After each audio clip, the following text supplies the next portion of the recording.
Well, the district attorney's race will select one person to cover 3 counties. Those are Richmond, Burke, and Columbia counties. In 2008, you may remember Ashley Wright made history as the first female top cop over the 3 counties. Now, history could be made again if Jared Williams is elected. He would be the first African American to serve in the position, but he faces tough competition from the incumbent, Natalie Payne. Here's News Channel 6's Renetta Dubose with more on what's at stake here and the candidates' views. We caught up with those candidates earlier here in Columbia County, and they highlighted crime, juvenile justice, and drugs. Your stance on crime, what are you going to do to make it better in this area? You know, I mean, we try to be firm but fair with our sentences, and I think that it's important to prosecute, felonies, misdemeanors as they are written. My Checks Over Stripes program is geared toward first-time offenders, youthful first-time offenders who are going to get probation anyway.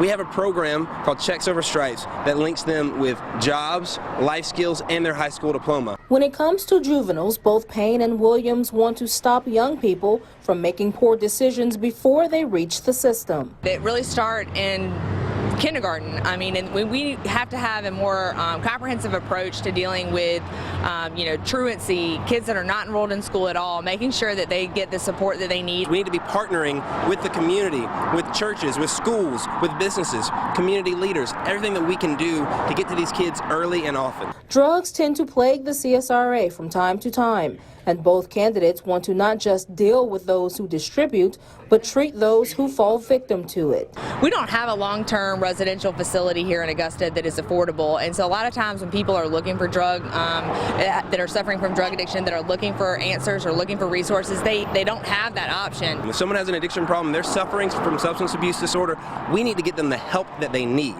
Now, the people who are peddling that poison to them, that are selling them the drugs, we need to make sure that we have a dedicated narco-trafficking division that deals with those people. Both candidates, win or lose, say that come tomorrow they plan to get a little bit of rest, and we will be watching results come in to see who the next DA will be. In Martinez, Renetta Dubose, WJBF News Channel 6. Back to you.